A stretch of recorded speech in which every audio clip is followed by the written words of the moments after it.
देखिएगा, पहले के क्लास में बताए थे यूक्लिड ने ज्यामितीय कथन को 4 तरह से प्रस्तुत किया था।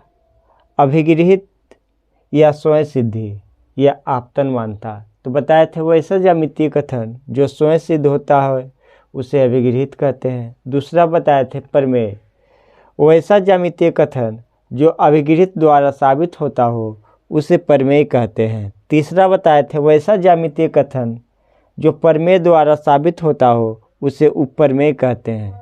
चौथा बताए थे वैसा ज्यामितीय कथन जो अभिगृहित, प्रमेय तथा उपप्रमेय तीनों द्वारा साबित होता हो उसे उपप्रमेय या हिसाब कहते हैं। आज आप लोग को बता रहे हैं कि अभिगृहित निम्नलिखित हैं। अभिगृहित निम्नलिखित हैं। अभिगृहित निम्नलिखित हैं। अभिगृहित निम्नलिखित हैं। कौन कौन अभिगृहित है वो देखिएगा। ये आज लास्ट क्लास है, उसके बाद फिर आप लोग का थेल्स प्रमेय स्टार्ट हो जाएगा। थेल्स प्रमेय स्टार्ट हो जाएगा।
लिखिएगा,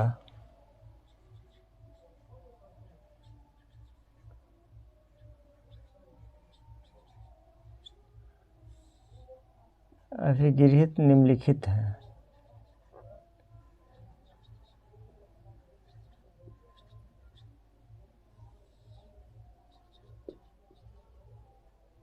अभिगृहित निम्नलिखित है।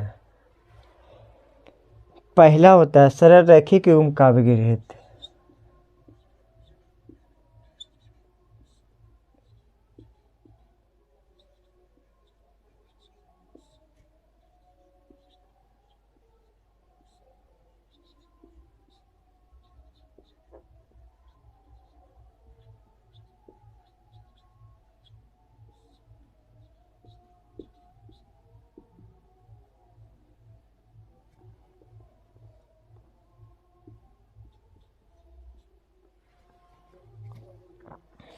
सरल रैखिक युग्म का अभिगृहित ये क्लास 8वां में भी पढ़ने का है, 9वां में भी पढ़ने का है और 10वां में थोड़ा सा इसका बता रहे हैं। ठीक है, 10वां में बता रहे हैं यदि किसी सरल रेखा पर कोई किरण आधारित हो, यदि किसी सरल रेखा पर कोई किरण आधारित हो तो आसन्न कोणों का योग 180 डिग्री होता है।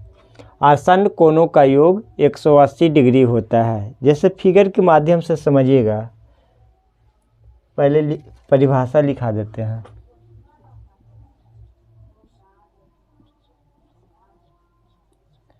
यदि किसी सरल रेखा पर, यदि किसी सरल रेखा पर कोई किरण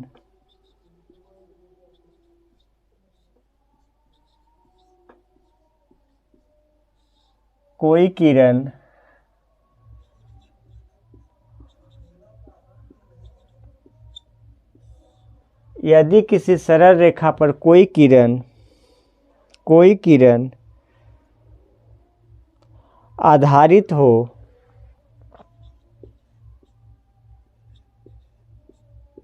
यदि किसी सरल रेखा पर कोई किरण आधारित हो तो आसन्न कोणों का योग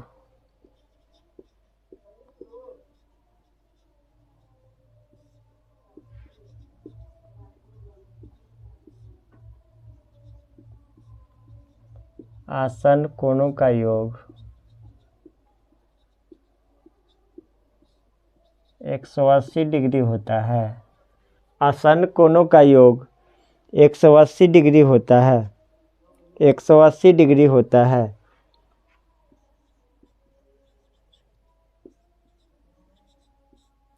ये भी एक, देखिएगा पहले, यदि किसी सरल रेखा पर, तो माना कि ए भी एक सरल रेखा है, ठीक है, यहाँ नाम दे दिए ए, यहाँ बी, ठीक है। यदि किसी सरल रेखा पर कोई किरण आधारित हो, ठीक है, माना कि इस पर ओसी किरण आधारित है, ठीक है, यहाँ सी है, ओसी किरण आधारित है, तो ए भी एक सरल रेखा है,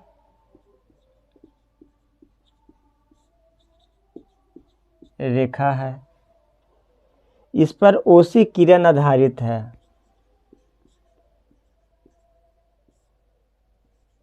इस पर ओसी किरण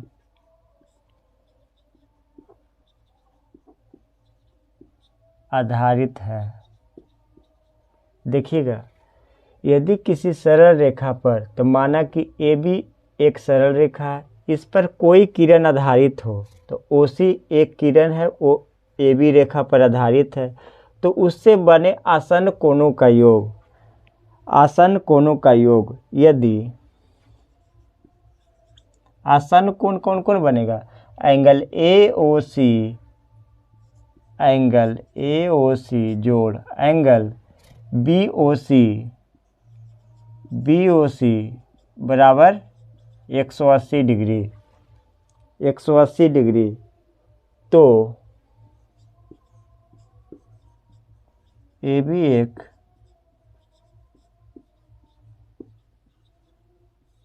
सरल रेखा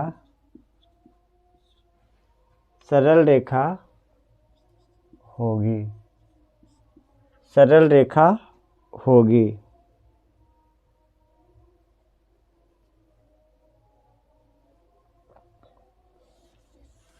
ये तो विलोम बता देंगे जी।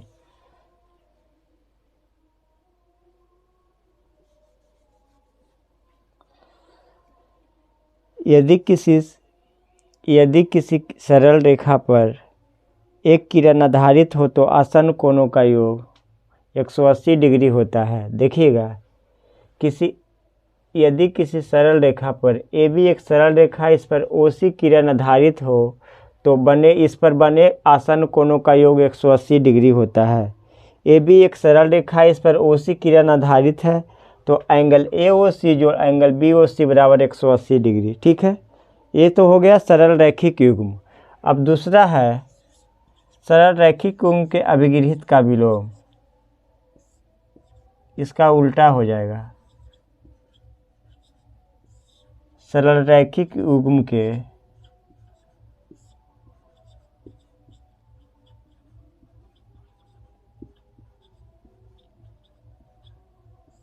अभिगृहित का विलोम,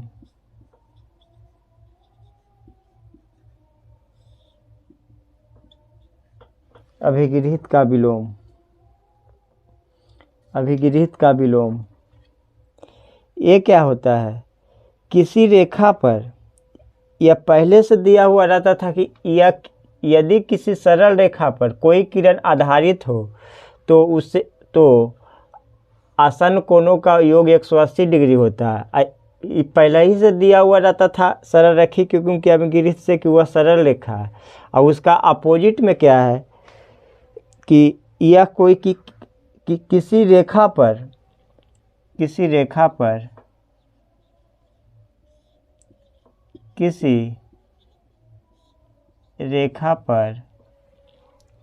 रेखा पर कोई किरण आधारित हो,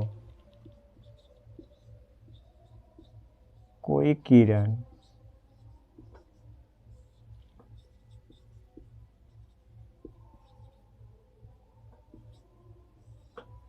आधारित हो, यदि आसन कोणों का योग यदि आसन्न कोणों का योग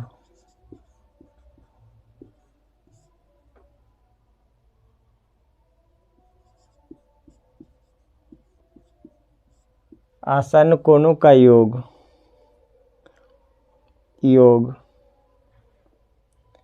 180 डिग्री हो तो वह एक सरल रेखा होती है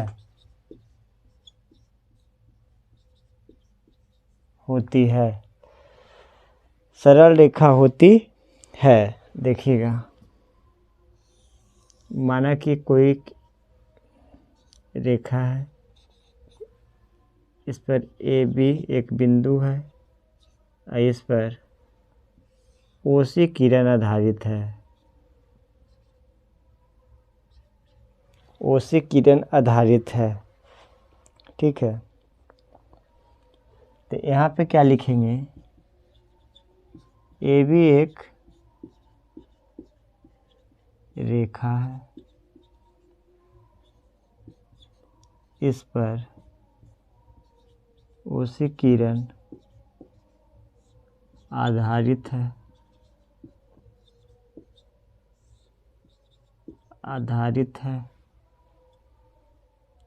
यदि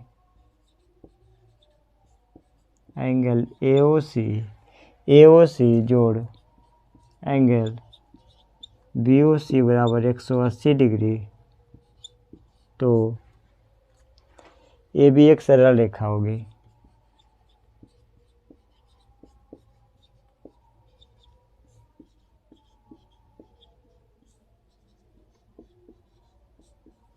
देखिएगा कैसे, दोनों में अंतर क्या है वो समझिएगा। पहले सरल रैखिक युग्म के अभिगृहित, यदि किसी सरल रेखा पर कोई किरण आधारित हो तो आसन्न कोणों का योग 180 डिग्री होता है। यह पहले से दिया हुआ है कि यह एक सरल रेखा है, तो ए भी एक सरल रेखा, इस पर OC किरण आधारित है तो एंगल AOC जोड़ BOC बराबर 180 डिग्री, ठीक है। ये सरल रैखिक युग्म के अभिगृहित का विलोम है, ठीक है। ये सरल रेखा दिया हुआ रहता है, एक क्या दिया हुआ रहता है कि यह कोई रेखा है, ये सरल नहीं दिया हुआ रहता, कोई रेखा है, इसको सरल लाना है। तो किसी रेखा पर कोई किरण आधारित हो, यदि आसन्न कोणों का योग 180 डिग्री हो तो वह एक सरल रेखा होती है। तो देखिएगा, ये भी एक रेखा है, इस पर OC किरण आधारित है। यदि AOC जोड़ BOC बराबर 180 डिग्री है तो ये भी एक सरल रेखा होगी, और अगर AOC जोड़ BOC का मान 180 डिग्री नहीं होगा तो वह सरल रेखा नहीं होगी, ठीक है। यही दोनों में अंतर हो गया, सरल रैखिक युग्म के अभिगृहित में और सरल रैखिक युग्म के अभिगृहित के विलोम में, यही दोनों में अंतर है, ठीक है।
मिटा रहे हैं इसको अब।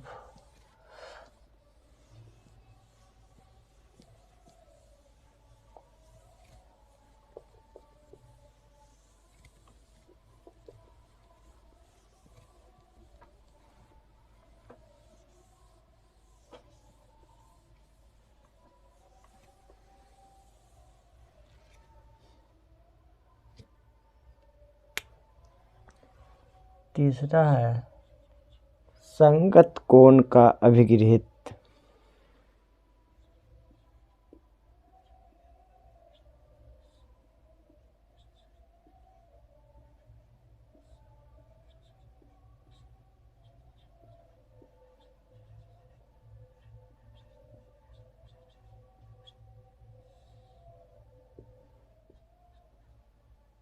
संगत कोण का अभिगृहित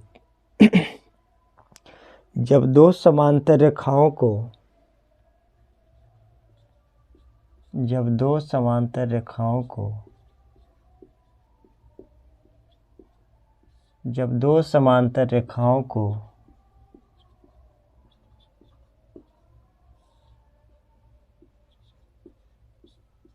एक तिर्यकछेदी रेखा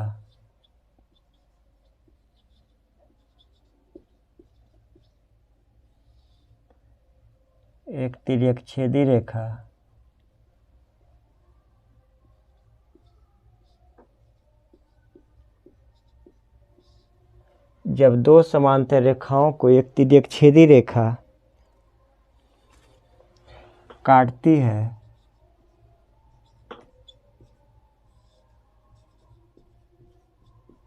है तो संगत के कोण समान होते हैं।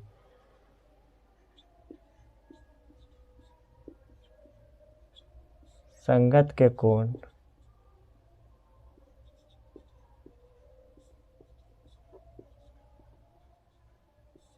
समान होते हैं। जब दो समांतर रेखाओं को एक तिर्यकछेदी रेखा काटती है तो संगत के कोण समान होते हैं। संगत के कोण समान होते हैं। जब दो समांतर रेखाओं को एक तिर्यकछेदी रेखा काटती है तो संगत के कोण समान होते हैं। देखिएगा कैसे।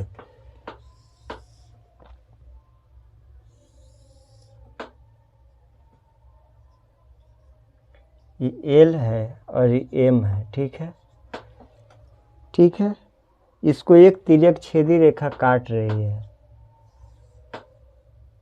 ठीक है, इसका नाम एन दिए तिर्यकछेदी रेखा।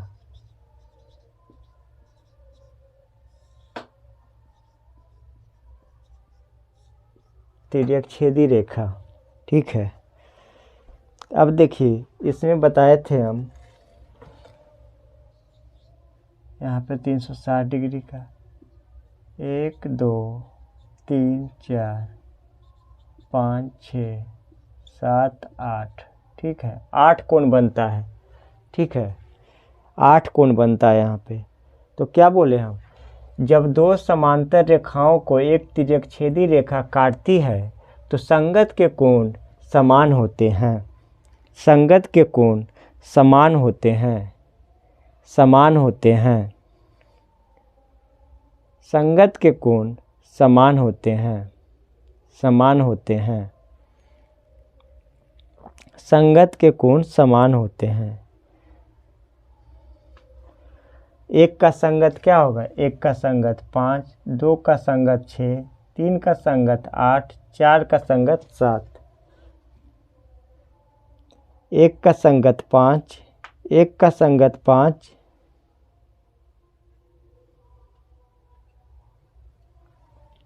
गलती लिख दी यहाँ पे।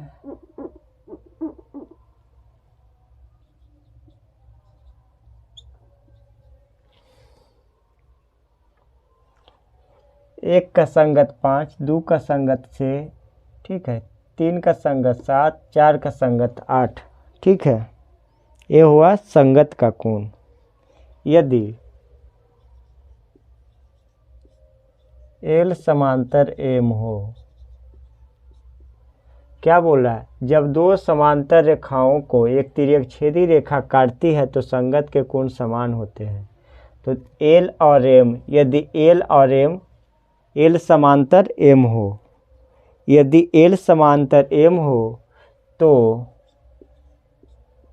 एंगल 1 बराबर एंगल 5, एंगल 1 बराबर एंगल 5, एंगल 2 बराबर एंगल 6, एंगल 2 बराबर एंगल 6, एंगल 3 बराबर 7, 4 बराबर 8, 3 बराबर 7 और 4 बराबर एंगल 8।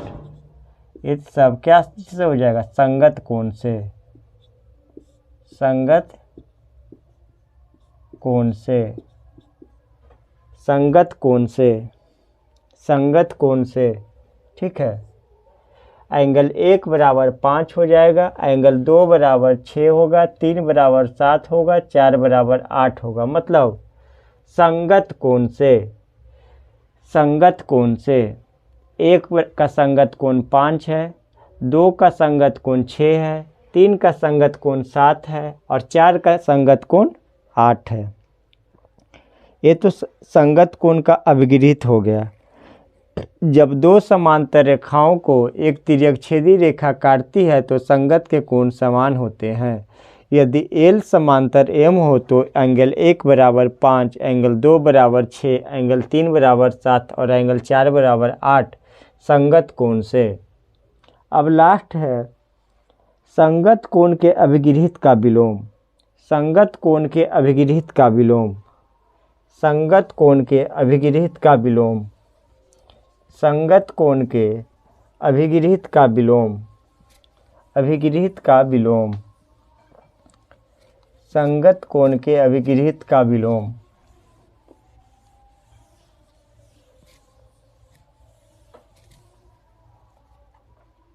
चौथा देखिएगा,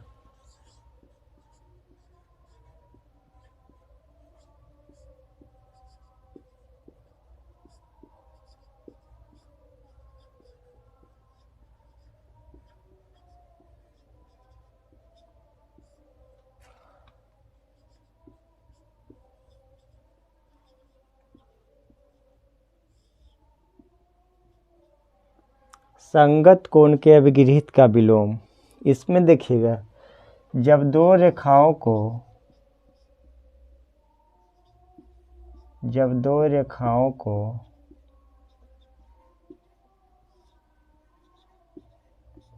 जब दो रेखाओं को एक तिर्यकछेदी रेखा काटती है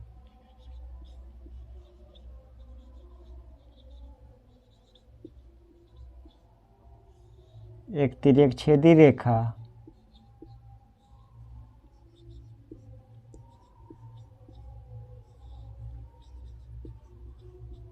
काटती है यदि संगत के कोण समान हो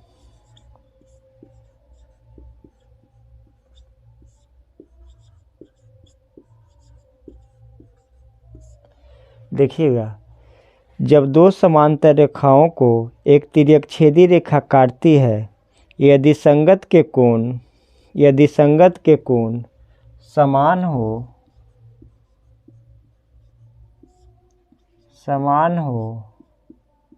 तो रेखाएं समांतर होती है, रेखाएं समांतर होती है। यही दोनों में अंतर है। देखिए छोटा सा अंतर है इसमें। देखिएगा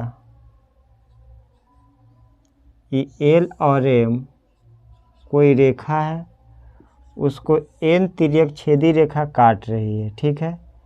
यहाँ पे एन है, ये तिर्यकछेदी रेखा है।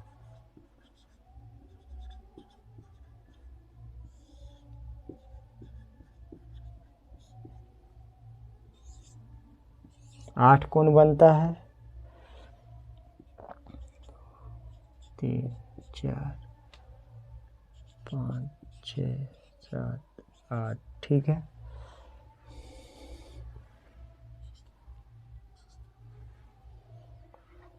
देखिएगा एल और एम दो रेखाएं हैं,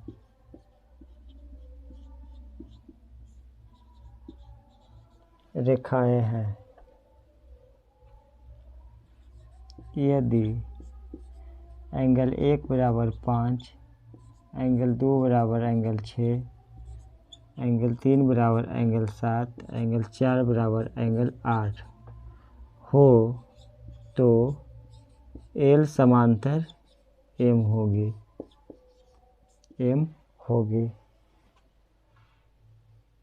ए यह संगत का कोण है।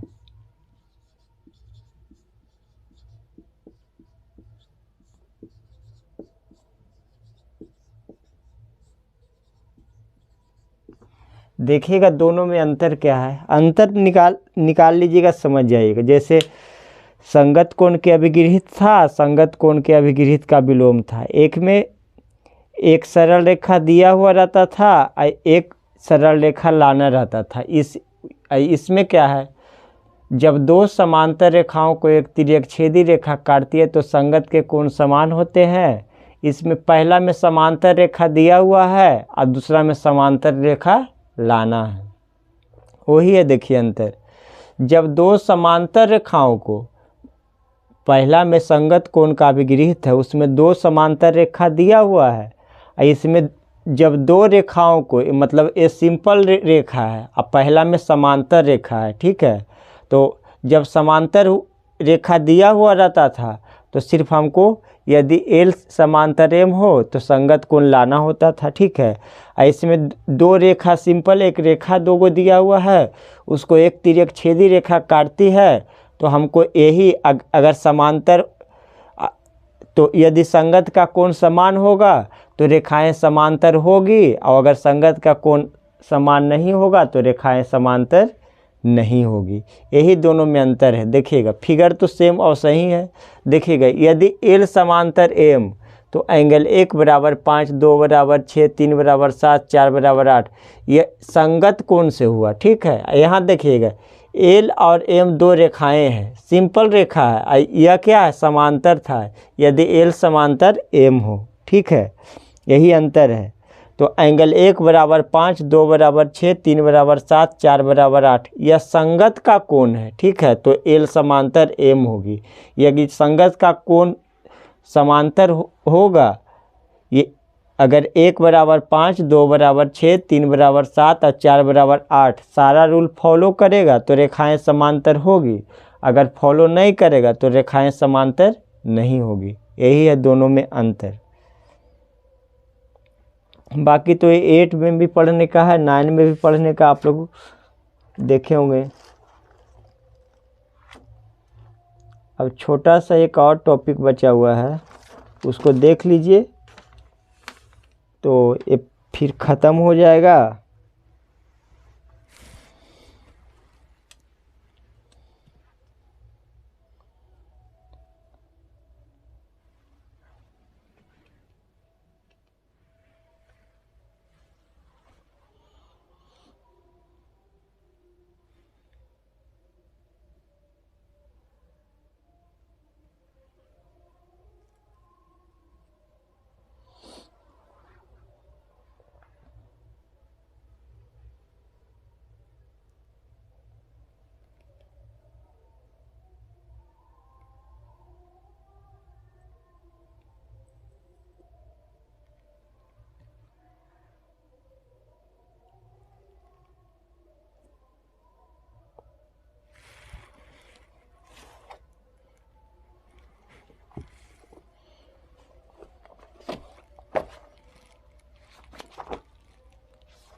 इसको मिटा रहे हैं।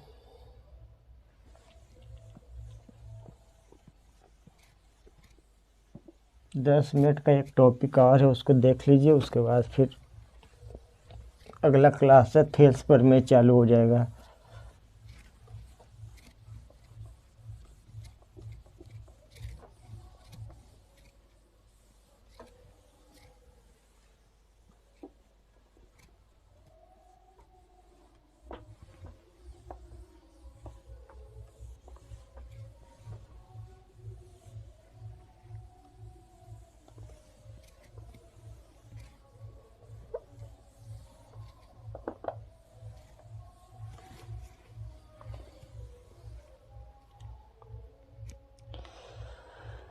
नोट दीजिएगा यहाँ पे, नोट में पहला लिखेगा न्यून कोण त्रिभुज।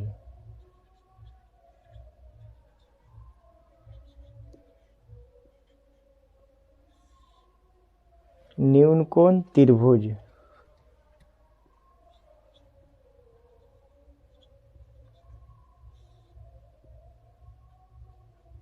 न्यून कोण त्रिभुज एक्यूट एंगल, जिस कोण की माप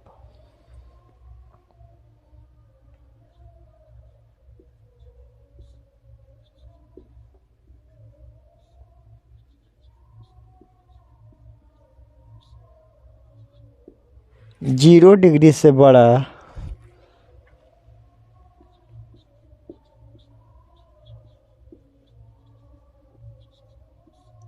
जिस कोण की माप 0 डिग्री से अधिक और 90 डिग्री से कम हो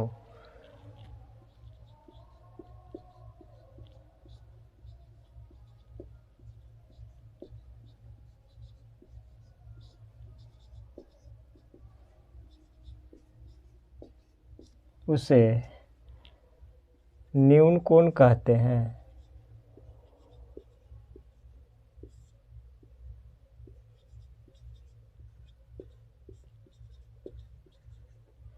जिस कोण की माप 0 डिग्री से अधिक और 90 डिग्री से कम हो उसे अधिक कोण कहते हैं। अधिक कोण कहते हैं। देखिएगा 0 डिग्री से अधिक और थीटा का मान हो जाएगा 90 डिग्री से कम।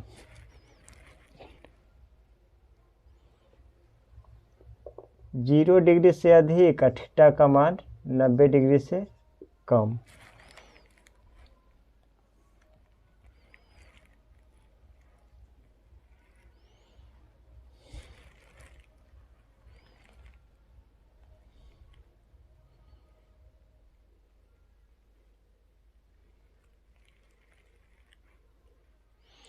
यानी इसको कह सकते हैं 1 डिग्री से 89 डिग्री तक, 89 डिग्री तक, ठीक है, 89 डिग्री तक यही कह सकते हैं। तो इसमें नोट में क्या लिखिएगा, हम लोग नोट में क्या लिखेंगे,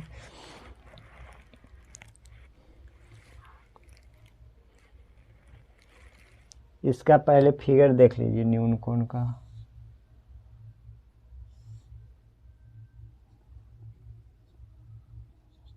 ठीक है,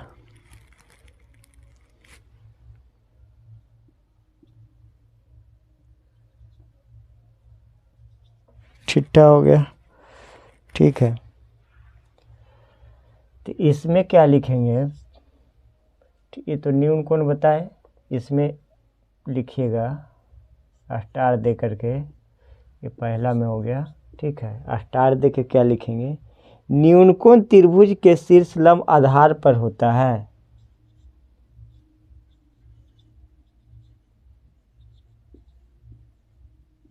न्यून कोण त्रिभुज के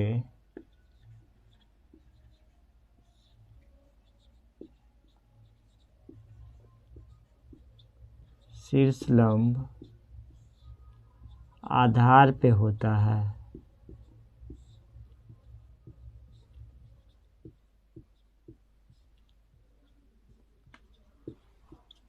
होता है, आधार पे होता है। समझिएगा कैसे। 3 फिगर बताएंगे, तीनों फिगर से देखिएगा, ठीक है, कि क्या अंतर है।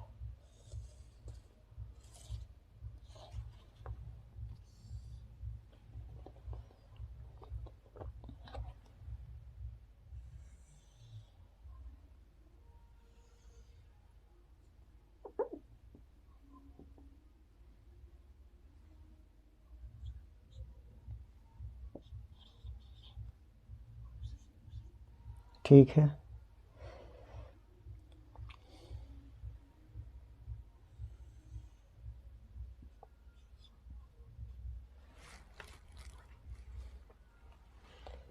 क्या लिखा है? न्यून कोण त्रिभुज के शीर्ष लंब आधार पर होता है।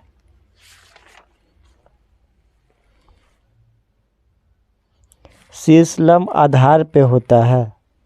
ये लंब डाले हैं तो ये 90 डिग्री होगा, ठीक है।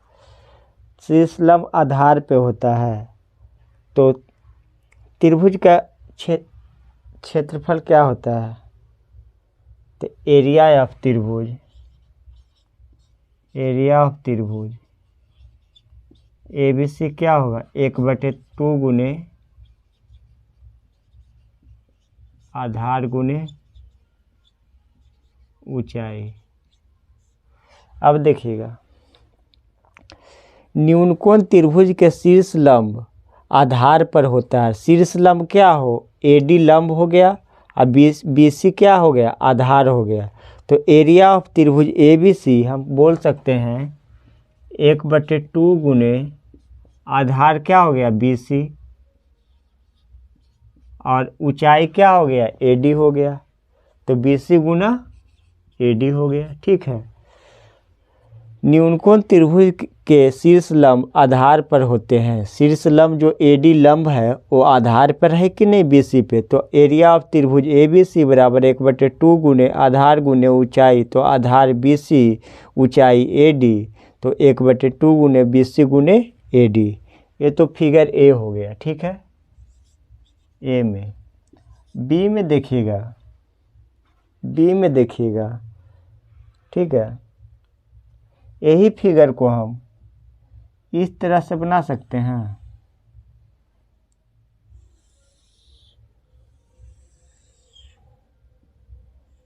इस तरह से देखिएगा, यहाँ पे A लिए, ये B है और ये C है, ठीक है, ठीक है। और इस बार लंब इस तरह से डाल रहे हैं, ठीक है, और इसका नाम दिए N दिए,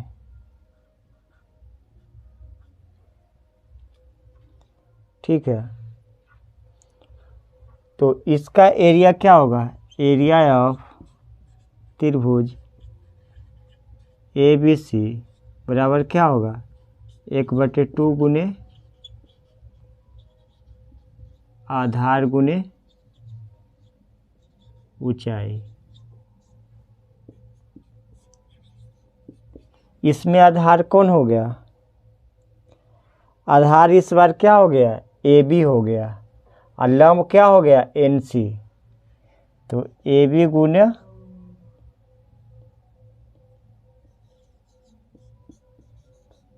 NC लंब हो गया, ठीक है। NC या CN भी बोल सकते हैं इसको, AB गुना CN, ठीक है। तो वही देखिएगा, एरिया सब वही आएगा, लेकिन देखिएगा कि अलग अलग तरीका से आ रहा है कि नहीं। इस बार देखिए क्या किए, C में देखिएगा,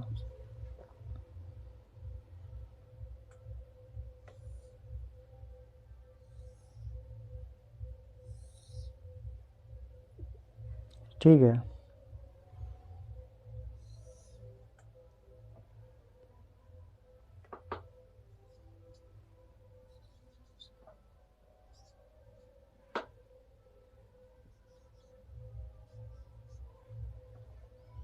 देखिएगा, तो इसका एरिया क्या होगा? एरिया ऑफ त्रिभुज ABC बराबर 1/2 गुने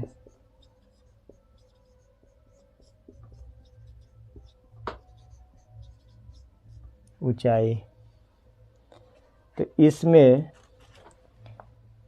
1/2 गुने आधार इसका क्या हो जाएगा, इस बार AC हो जाएगा, और ऊंचाई क्या होगा, BM होगा।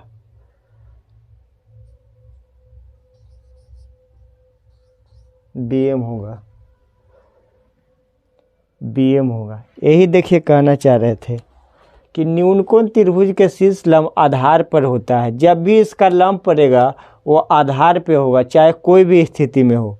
जैसे नॉर्मल वे में देखिए पहला फिगर में क्या है, BC आधार है तो AD लंब है, आधार पे ही है। तो एरिया ऑफ त्रिभुज ABC बराबर 1/2 गुने आधार गुने ऊंचाई 1/2 गुने BC गुने AD। ठीक है।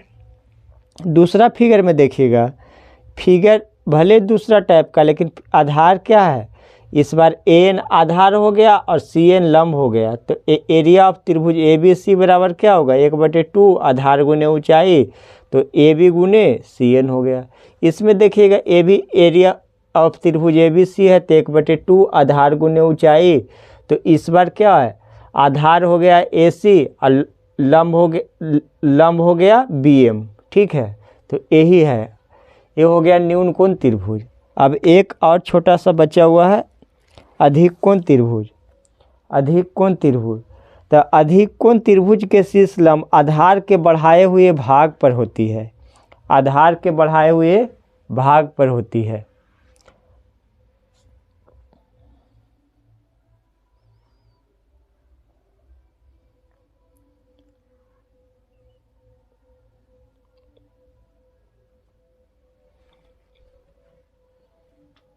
इसको देखिए, उसके बाद आगे बताते हैं।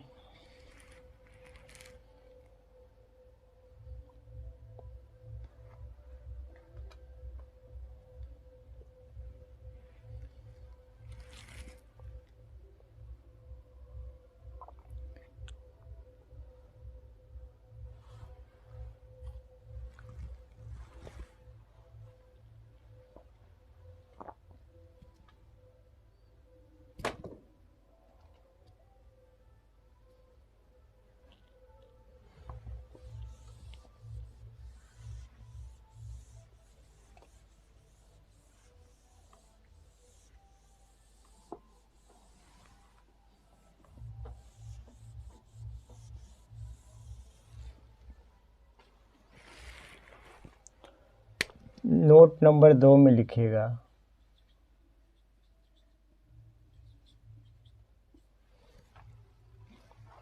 नोट नंबर 2 में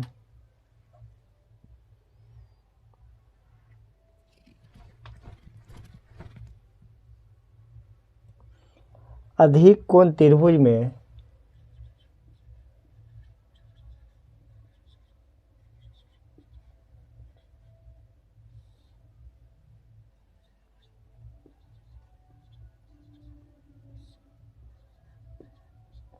अधिक कोण त्रिभुज में शीर्ष लंब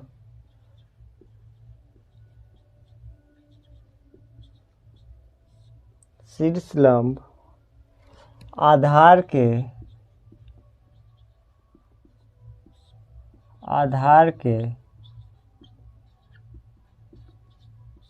बढ़ाए हुए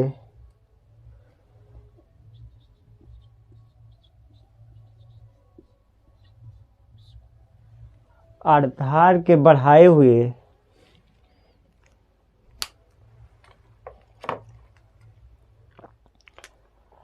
अधिक कोण त्रिभुज में शीर्ष लंब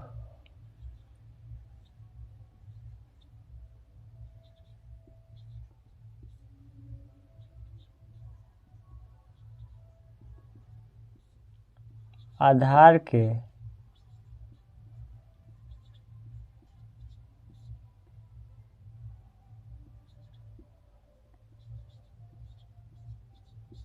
बढ़ाए हुए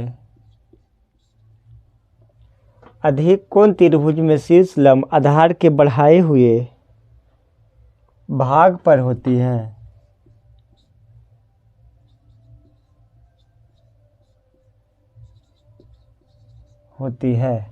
बढ़ाए हुए भाग पर होती है। बढ़ाए हुए भाग पर होती है।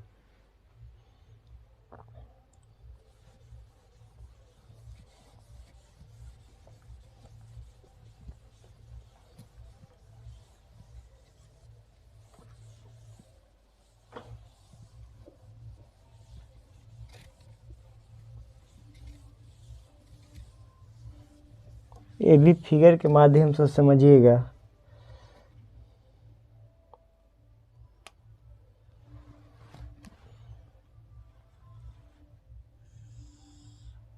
ठीक है,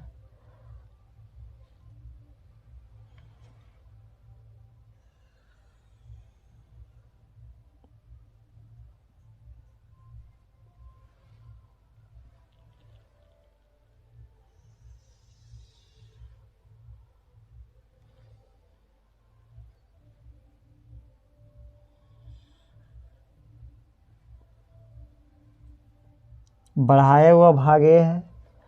पहले जैसे देखिए, ये ए है, ये बी है और ये सी है। ठीक है, ये क्या है? अधिक कोण है। ठीक है ना। तो क्या बोला? अधिक कोण त्रिभुज में शीर्ष लंब आधार के बढ़ाए हुए भाग पे है।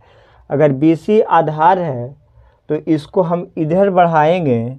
ठीक है, इधर बढ़ाएंगे तो लंब होगा, इधर पीछे ही बढ़ाएंगे तो इधर बढ़ाएंगे और फिर देखेंगे कि ये जो ऐसे लंब आ रही है, ठीक है ना, इसका नाम, ये जो लंब होगा, ठीक है, इसका नाम D देंगे। तो क्या बोला? अधिक कोण त्रिभुज में शीर्ष लंब आधार के बढ़ाए हुए भाग पर होती है। तो यहाँ पे क्या लिखेंगे हम लोग? एरिया ऑफ त्रिभुज ABC बराबर 1/2 गुने आधार गुने ऊंचाई।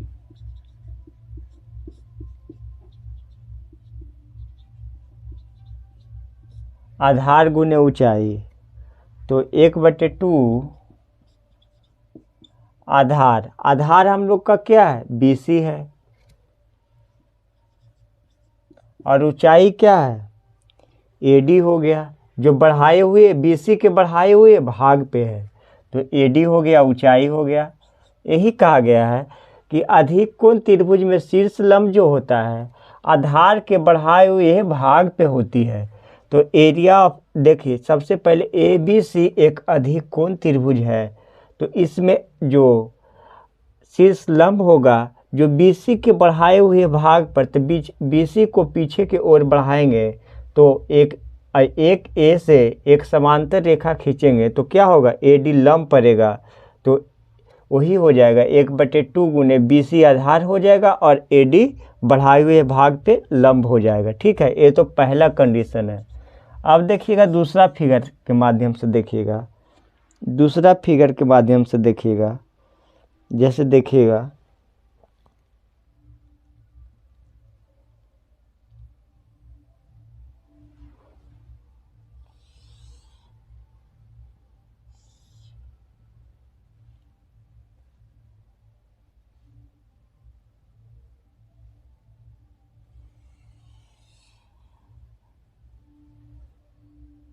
ऐसे नहीं होगा।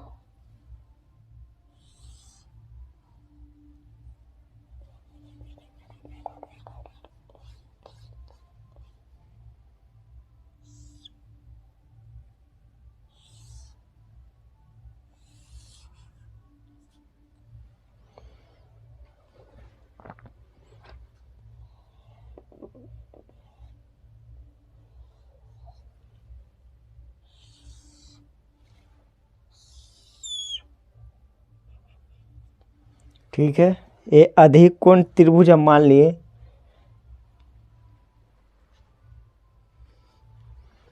इसका नाम दिए B, इसका नाम दिए D और E है।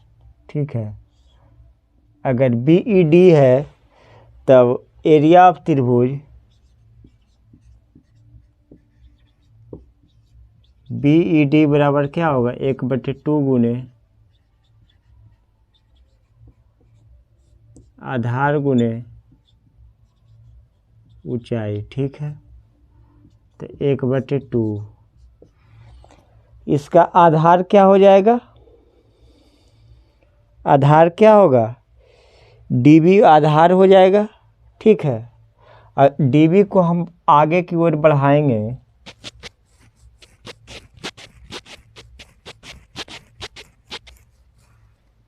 ये DB जो है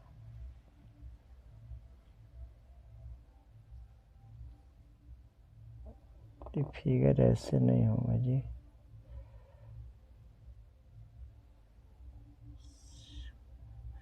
इस टाइप से होगा शायद।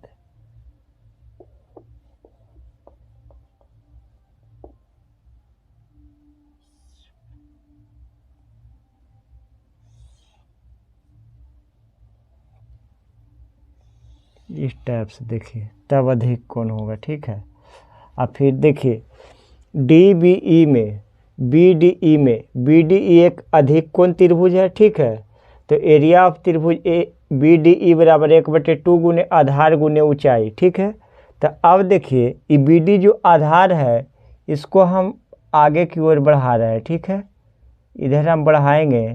अब बढ़ाने के साथ साथ क्या करेंगे, इस पर यह जो ई है यहाँ पे ई से लंब डालेंगे, तो ई कहाँ पे आकर के मिलेगा, ई एन मान लिए। ठीक है, ई एन पे क्या होगा, लंब होगा।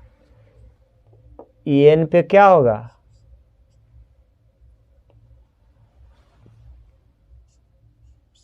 एन हो गया। ई एन पे क्या है, या ऐसे मानिए यहाँ पे लिखिए एन, एन पे लंब हो गया। तो ठीक है, इसका आधार क्या हो जाएगा, बी डी या डी बी बोल सकते हैं, तो बी डी होगा। और ऊंचाई क्या होगा, एन हो जाएगा, एन होगा। इसको बोल सकते हैं, आधार को डी बी बोल सकते हैं, डी बी, और डी बी न जी, डी बी, और ऊंचाई को एन बोल सकते हैं, एन बोल सकते हैं। ठीक है, ये तो हो गया। अब देखिए एक फिगर इसका और है, डी ई एफ में, डी ई एफ में। ठीक है, इसका इधर बना देते हैं।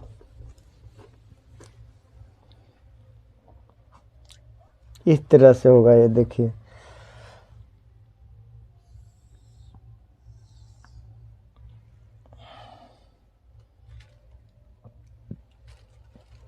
नहीं, ऐसे नहीं होगा।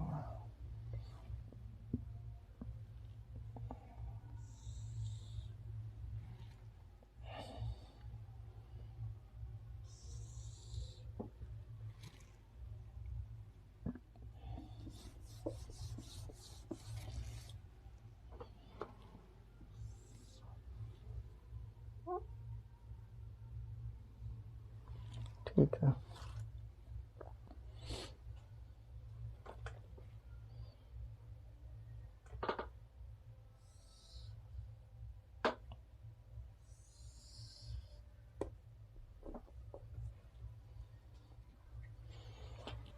जैसे ये हो गया डी ई सी हो गया। ठीक है, ये अधिक कोण त्रिभुज है। ठीक है, ये अधिक कोण त्रिभुज है। ई सी क्या है, आधार है। इसको इधर बढ़ाए हैं, तो बढ़ाए हुए भाग पे जो ई डी से जो लंब डालेगा इस पे, ठीक है, इस पे जो लंब डालेगा इस पर, ठीक है, इसका नाम एम दे दिए। तो जैसे आधार हो गया सी बी या ई सी। ठीक है, तो इसमें लिख सकते हैं एरिया ऑफ त्रिभुज डी ई सी में, एरिया ऑफ त्रिभुज डी ई सी बराबर 1/2 गुने आधार गुने ऊंचाई बराबर 1/2 गुने आधार। इसका क्या हो जाएगा, ई सी हो जाएगा या ई सी होगा, और ऊंचाई इसका क्या हो जाएगा, डी एम, डी एम। ठीक है, डी एम हो जाएगा, डी एम।